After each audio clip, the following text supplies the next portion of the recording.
tenemos que hablar precisamente de cómo viene la economía, pero en el comentario del día de hoy, desde la faceta del mundo laboral. Exacto. ¿Y por qué? Ustedes recordarán que el año pasado tuvimos el Pacto de Mayo, firmado en julio, que convocó el presidente. Se demoró un poquito el Pacto de Mayo. Claro, fue un poco extraño. Vino con delay. Claro, fue un Pacto de Mayo firmado y acordado en julio del 2024, aquel pacto en el cual el presidente, en medio de un contexto que necesitaba cierto consenso político, se puso de acuerdo con 18 gobernadores en 10 puntos básicos de lo que él llamó el plan de la refundación de la Argentina para la libertad, el progreso, bueno, y esos nombres un poco pomposos que le pone. Entre esos puntos que estuvieron acordados estuvo el gobernador de la provincia de Santa Fe, Maximiliano Puyaro, y esto hay que hacer especial énfasis. Y porque es un problema económico que tiene entre su carpeta la reforma laboral, que va a ser la que va a comenzar a tratarse, por lo menos a discutirse, no sé si tratarse es el término correcto, pero por lo menos a discutirse mañana a partir de las 9 de la mañana.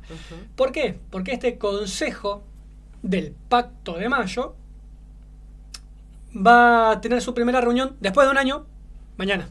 Exacto. Y además, acá hacemos un paréntesis, porque esto no surge solamente del pacto. Ya hubo otros antecedentes y hay un avance significativo por parte del gobierno sobre lo que son los derechos laborales. Y no podemos dejar de mencionar, cuando recién asumió el gobierno de Javier Milei, lo que fue la implementación del DNU 70-2023, que entre muchísimas de las leyes que figuraban ahí, había un gran ataque a la reforma laboral. Distintas medidas judiciales y cautelares lograron frenar por lo menos el capítulo laboral. Todo lo demás siguió vigente. No conforme con eso, luego el gobierno planteó la ley bases. Bueno, vos recién hablabas de los nombres rimbombantes. Bueno, esta ley precisamente tiene uno de esos nombres. En el medio de la implementación de la ley bases, cómo olvidar, bueno, lo que fueron las distintas detenciones a compañeros y compañeras que fueron allí a resistir la aprobación de esta ley, con todo lo que implicaría, por supuesto, y los distintos fallos a través de las presentaciones de sindicatos. Y no conforme con esto, recordemos que durante la apertura de sesiones del 2024, nos volvemos un tiempito atrás, el presidente había convocado a los gobernadores precisamente, a los expresidentes y líderes de los principales partidos políticos a firmar este Pacto de Mayo que estaba previsto para el 25 de mayo en la provincia de Córdoba. Luego se fue posponiendo porque finalmente la ley bases demoró más de lo que ellos tenían previsto. Es por eso que, como decíamos, llegó con delay y en vez de firmarse el 25 de mayo como estaba previsto en la provincia de Córdoba, se firmó finalmente en Tucumán el 9 de julio. Pero esto me parece importante para hacer un recorrido del camino que llevó adelante el gobierno en el avance de los derechos laborales, porque hoy estamos hablando de que se convoca esta reunión, que luego de un año, pero en el medio hubo antecedentes y hubo distintas avanzadas por parte del gobierno nacional. Así es. Vamos a ir con parte de los 10 puntos. Pau, te pido la imagen número 1, la captura de pantalla de este Pacto de Mayo, que si bien son 10 puntos, por lo menos nosotros aquí hemos marcado, resaltado en amarillo los puntos 8 y 9. Quienes están viendo en pantalla, quienes no lo leemos, son 10 puntos. Bueno, la mayoría básicamente apunta a un equilibrio fiscal innegociable, ya lo vamos a ir viendo eso también, inviolabilidad de la propiedad privada, bueno, un poco en materia económica, cuál es el rol del Estado frente a los recursos de coparticipación de las provincias. Pero los puntos 8 y 9 que marcamos para el día de hoy, disculpen, el punto número 8 refiere a una reforma laboral moderna que promueva el trabajo formal. Esto lo vamos a analizar ahora un poquito en detalle, porque además hace 3 días salió el primer informe del primer trimestre de la encuesta permanente de hogares que analiza las dimensiones del mundo laboral. Y en el punto número 9 de estos 10 ítems del Pacto de Mayo, apunta, y atención aquí, porque son puntos, para la redundancia, son puntos muy sensibles en nuestro sistema, como es apuntar a una reforma previsional que le dé sostenibilidad al sistema y respete a quienes aportaron. Así que, atención con estos 2 puntos.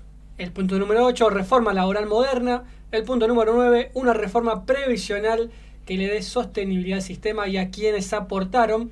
Pau, y sí podemos pasar a la imagen número 2, de quiénes son los gobernadores. Recordemos que solamente 5 gobernadores no estuvieron presentes y no firmaron este Pacto de Mayo. Luego, todos los que vamos a ver ahora en la foto, que los vamos a ir mencionando, firmaron este Pacto de Mayo. Y esto es importante de traerlo a colación.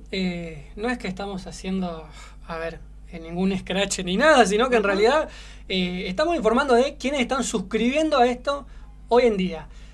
¿Y por qué? Porque cuando uno analiza más o menos cómo se manejaron en términos económicos distintas provincias, distintos lugares, distintas regiones, uno tiene que ver, así como estaba aquello que decía Perón de no hay política nacional sin política internacional. Bueno, hay que analizar el mundo. Bueno, hay que analizar el mundo, obviamente, pero hay que analizar la política nacional, y también así se va entendiendo un poco de la local y de la más cotidiana. Bueno, aquí tenemos en pantalla los 18 gobernadores. Adelante de todo, el gobernador de Santa Fe. Lo tenemos en primera aquí, fila. claro, tenemos de punta aquí con su trajecito gris. Esto es información pública, por las dudas, no es que ningún servicio de espionaje, ¿no? Está en la página casarrosada.gov.ar, buscan lo que fue el Pacto de Mayo 9 de julio del 2024. Bueno, venimos. Entonces teníamos ahí la primera plana de gobernadores, lo tenemos a Puyaro, Milei, al lado Jorge Macri, los distintos gobernadores y jefes de gobierno que suscribieron a esto. Bueno, atención, ¿por qué es importante pensar en este punto? Primero, porque si uno analiza de qué forma, por ejemplo, se manejó Puyaro con las paritarias aquí en Santa Fe, ¿no? Pero también de qué manera se manejó Hapkin, ¿no? Y uno ve que el Pacto de Mayo apunta a una economía fiscal, a una reducción del déficit fiscal, a un equilibrio que sea innegociable, a la reforma del sistema previsional, y uno piensa la profunda reforma que hizo Puyaro aquí en la provincia de Santa Fe. Por ejemplo, ¿qué trato tuvo con el empleado estatal? ¿Qué trato tiene Milei y qué trato tiene Puyaro? Entonces, por supuesto que cada gobernador decide un programa distinto, y por supuesto, por ejemplo, no fue lo mismo, y por algo no fue, un tipo como Axel Kicillof allí, y un tipo como Puyaro, y uno ve que de algún modo se homologan medidas. Entonces es ahí cuando uno tiene que estar viendo qué tipo de medidas encuentran una similitud entre lo nacional y lo provincial. Recién lo mencionabas a Hapkin también, que no está ajeno, por supuesto, de estas medidas y de los distintos ataques a los sindicatos, pero fundamentalmente a sus referentes, a muchos de esos referentes que pelean en el día a día para mejorar las condiciones laborales de los trabajadores y del gremio fundamentalmente. Pero también tenemos para compartir algunos videos que explican a fondo qué significa este pacto, porque estas modificaciones laborales hablan de un fondo de desempleo, que esto en realidad ya se venía hablando hacía un tiempo por distintos actores. Una de ellas fue la diputada Miriam Bregman, del Frente de Izquierda, que hacía una comparación de lo que significaba este fondo de desempleo. Ella fue una de las que se expresó en su momento. Pero, y ya te pido, Pau, los videos siguientes, si te parece los pasamos seguido, porque explican detalladamente lo que significa este fondo de desempleo. A quien vamos a escuchar ahora es a Andrés Aciaín, que es el director del CESO, del Centro de Estudios Scalabrini Ortiz, que explica muy claramente. Compartimos los dos videos seguidos y luego nos vamos a detener sobre algunos puntos. Pequeños problemas técnicos, puede pasar. Pero como decíamos, ahí explica detalladamente lo que significa este fondo de desempleo, que también apareció a colación dentro de lo que fue, ya que hacíamos el recorrido cronológico de estos avances en materia laborales, también aparecía dentro del DNU. Claro, vos decías lo de la ex diputada ya, de comandante cumplido de Miriam Bregman, porque fue una de las que puso en debate que el gobierno luego comenzó a tener más... ¿ya tenemos el video? Bueno, bien, ahí vamos con el videito, pero para cerrar rápido esto, comenzó a estar en debate si el gobierno tomaba como modelo sindical lo que era el fondo que manejaba la UOCRA, el modelo que manejaba la UOCRA, el Sindicato de la Construcción. Exacto. ¿No? Liderado por Gerardo Martínez desde hace ya muchísimos años.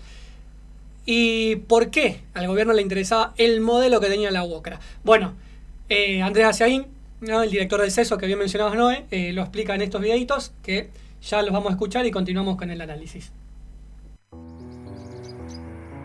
Una de las propuestas de los libertarios en materia laboral es terminar con el régimen de indemnizaciones por despidos y reemplazarlos por el fondo de desempleo.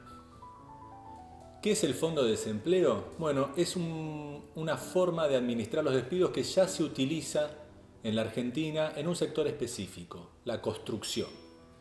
El gremio de la construcción, UOCRA, liderado por Gerardo Martínez, en la época de la dictadura, donde Gerardo Martínez recién empezaba no como sindicalista, sino como infiltrado del ejército dentro del sindicalismo, firmó en tiempos de Videla el sistema de fondo de desempleo.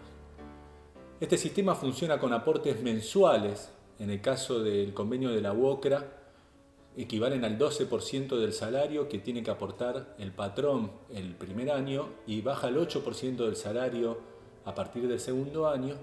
Con estos aportes se crea un fondo y de ese fondo, cuando vos te despiden, cobrás lo que sería tu indemnización por despido. Lo que tiene de beneficio para los empresarios es que no son ellos los que tienen que costar la indemnización de una en el momento del despido, sino que se financia sola con este fondo donde van aportando mensualmente. Quienes promueven la política del fondo de desempleo dicen que va a facilitar la contratación de trabajadores, porque señalan y advierten que la idea de pagar indemnización es el miedo que tienen muchos empresarios y lo que bloquea la contratación de trabajadores. Bien, ahí lo explicaba claramente, es un fondo que sustenta el propio trabajador. La empresa o el empresario nunca va a perder, sino que este fondo está sustentado por los aportes del trabajador, que en un principio es del 12% y luego baja al 8%. Así es. Bueno, este fondo de desempleo, precisamente como el nombre lo dice, ¿no? Hay un aporte del 12%, de parte del empleador, luego se reduce al 8%, y en el medio, y esto lo agrego yo, en el medio el gobierno ya venía insistiendo con la idea de que las pruebas para quedar fijo en un laburo tenían que extenderse a 8 meses, cuanto no a 12. Exacto, entonces va combinando la idea que tiene el periodo de prueba, intentándolo anexar con esto. Ya tenemos la otra parte del video para compartir. Como decíamos, son dos partes distintas. Pero para poder analizar en complejo, si lo tenemos para compartir, Pau. ¿Cuál es el problema del fondo del desempleo, visto desde sus críticos? Es que si bien podría facilitar la contratación de trabajadores cuando la economía crece, el fondo de desempleo facilita el despido de trabajadores en momentos de crisis económica. Claramente, si un empresario tiene que poner de su bolsillo las indemnizaciones, va a pensar mucho antes de despedir un trabajador. Pero si la indemnización sale de un fondo que ya está completado por aportes mensuales, el costo de echar trabajadores sería bajísimo.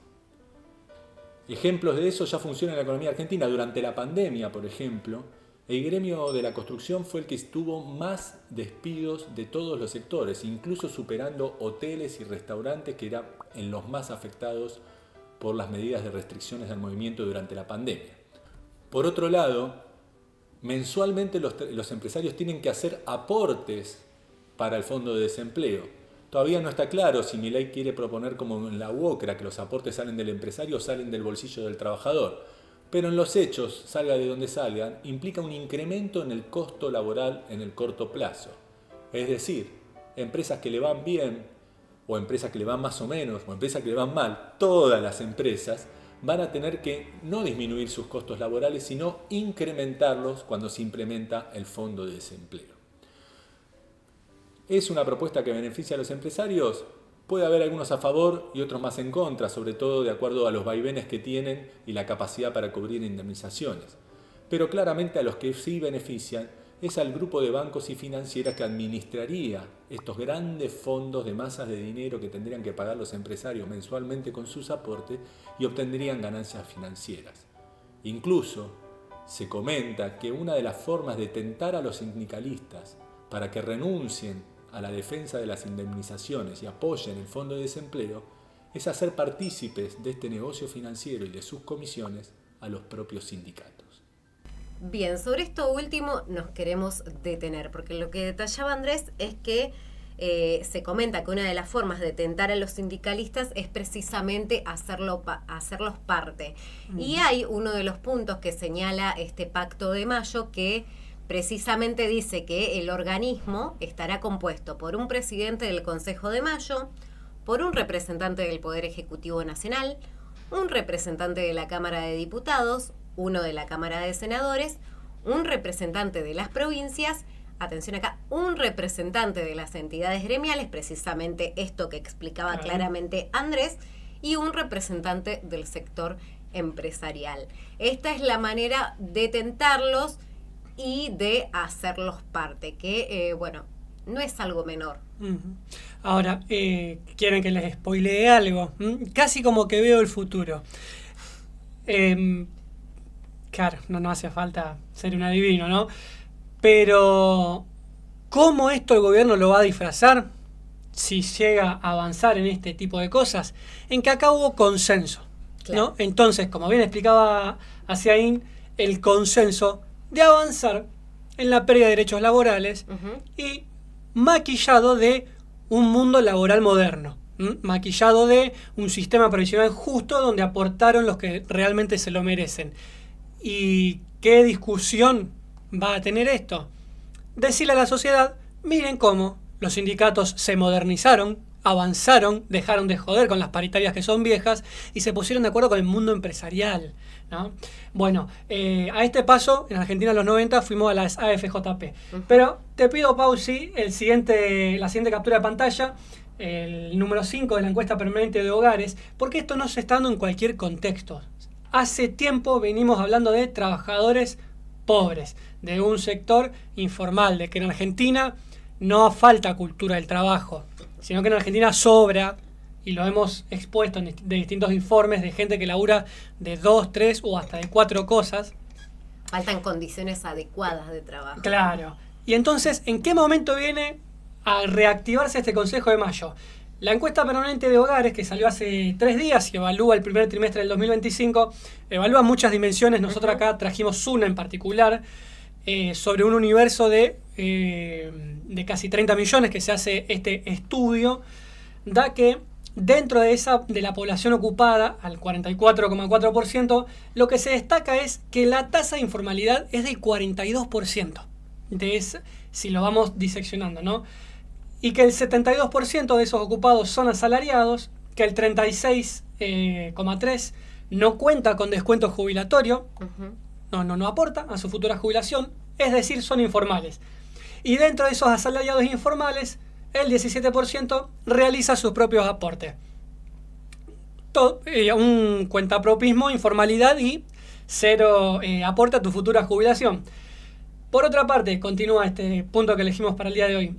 El 23,5% de la población ocupada trabaja por cuenta propia. 3,4 solamente son patrones, 0,4 trabajadores familiares sin remuneración. Entre los asalariados ocupados, algunos utilizan sus propios equipos y vamos con el último punto aquí, que la población ocupada por nivel educativo, más de la mitad de los ocupados, el 60% cuenta con el secundario completo, el 40% con estudio superior y universitario, ya sea completo o incompleto. Y continúa con más porcentajes de alguna gente que tiene calificación más técnica o profesional. Pero estamos hablando de gente que en su mayoría tiene secundario completo, un estudio universitario, alguna calificación técnica para algún laburo específico, que pone de su bolsillo, que pone su maquinaria, su auto, pero sobre todo que la tasa de informalidad es enorme y la mayoría lo está haciendo por cuenta propia, es decir, el laburo en negro, y muchos no están haciendo su aporte jubilatorio. Este es el contexto en el cual el gobierno mañana va a reactivar ese pacto de mayo, a lo cual le dice es un mundo moderno en lo laboral y en lo provisional. Exacto. En lo laboral y en lo previsional, y sobre esto me quiero detener, porque hasta acá hemos hecho un recorrido más que nada de los aspectos laborales de la reforma, pero esta nueva reunión que va a suceder mañana, como decías, Lautaro también afronta o va directo a una reforma tributaria y previsional. Y precisamente en materia previsional, lo que mantienen desde el gobierno es que el sistema actual no es sostenible y apuntan, por supuesto, contra la estructura de recaudación vigente. Y me quiero detener también sobre esta reforma previsional y un ataque nuevamente hacia los jubilados. Como siempre decimos, el factor de ataque de este tipo de gobierno siempre ha sido contra los jubilados. Y acá ya vamos a los últimos 2 videos que tenemos preparados para el día de hoy, que es la palabra del secretario general de ATE a nivel nacional, Rodolfo Aguiar, en la OIT, donde precisamente narró las situaciones laborales que se atraviesan aquí en Rosario, cómo han afectado las políticas del gobierno nacional en este tiempo, la cantidad de trabajadores que se han quedado sin su puesto de trabajo, pero fundamentalmente también que este modelo económico es posible llevando adelante una represión, si no de otra manera no cierra. Pero quiero que lo escuchemos detenidamente a él. Vamos a compartir primero uno, luego el otro. Es un poquito extenso, pero da cuenta de la situación en la que estamos. Debo afirmar aquí, en este escenario internacional, que en mi país la democracia está en peligro. El presidente de la Nación, Javier Milei, gobierna al margen de la ley y en contra de la Constitución, arrasando de manera salvaje con los derechos de los trabajadores alcanzados durante más de un siglo. Esta OIT ha asegurado que no existe democracia sin justicia social y no existe democracia sin libertad sindical. Las mentiras organizadas, las descalificaciones, las amenazas, la represión, el espionaje ilegal a dirigentes sindicales y la política de desprestigio sobre las organizaciones gremiales y sociales son el vehículo preferido del gobierno para dar el debate sobre estas reformas. Bien, ahí teníamos la palabra de Rodolfo Aguiar, secretario general de ATE a nivel nacional, en lo que fue la Conferencia Internacional del Trabajo, esta conferencia número 113 que se estuvo llevando a cabo en Ginebra, en Suiza, del 2 al 13 de junio, y contó con la participación y la palabra precisamente de Aguiar como uno de los representantes de los sindicatos, en este caso de los trabajadores del Estado a nivel nacional. Compartimos un segundo fragmento de lo que fue su intervención allí en la OIT, con un embajador Foradori que se molestó mucho cuando lo escuchó. Después tuvieron ahí un pequeño ida y vuelta. Pero bueno, lo cierto es que en la situación argentina reviste una preocupación internacional. El caso de Cristina vuelve a poner en el plano de análisis de materia jurídica, de cómo se está manejando la justicia argentina, y en la OIT es el plano donde varios quedaron bastante sorprendidos luego de esta intervención, al tener una voz que te comenta cómo se vive desde adentro, ¿no? Bueno, vamos con el segundo fragmentito y ya vamos hacia el final del comentario. El gobierno argentino ha pulverizado los salarios de los empleados públicos. Hemos perdido más de un 20% de nuestros ingresos. Se han destruido las negociaciones colectivas en la administración pública, algo que antes nos honrara por su desarrollo y extensión. Estas políticas acaban con el diálogo social que desde esta organización internacional se impulsa. No quisiera concluir sin señalar los padecimientos que causa a los jubilados y pensionados un gobierno que está arrasando con el sistema previsional. Desde su asunción se ha implementado una política de destrucción de los pisos básicos alcanzados en materia de seguridad social y salud. En este modelo de país que propone el gobierno argentino, no ingresamos con una vida digna los trabajadores, los jubilados y los sectores populares. El mismo solo puede aplicarse mediante un protocolo ilegal antimovilización, es decir, con represión. La respuesta del gobierno ante las justas demandas de los trabajadores ha sido únicamente la represión y la criminalización de la protesta social. Este modelo, como decía ayer, no puede llevarse adelante sin la represión, sin la persecución. Y él es un claro ejemplo de lo que es la persecución política. Ha sufrido distintos ataques por representantes del gobierno, pero también por los seguidores del gobierno nacional. Y tanto él como muchísimos trabajadores, dirigentes, son hoy el blanco de ataque de un gobierno que quiere avanzar contra todos los derechos, contra los derechos laborales, contra los derechos de los jubilados, contra todos nuestros derechos. Por todo eso vienen. Así es. Por todo esto también es que mañana se va a reactivar este Consejo del Pacto de Mayo y que lo van a vender como modernización. Pero esto ya pasó y lo van a vender como que aquí hay un núcleo de personas que se benefició sin trabajar. Pero esto ya ha pasado. Y a todo aquello que le dicen libertad, a estar atentis, porque si esas ideas a las cuales le llaman libertad continúan avanzando, lo único que va a continuar retrocediendo es tu propia libertad individual y tus derechos laborales. Vamos con la cortina y continuamos con el programa.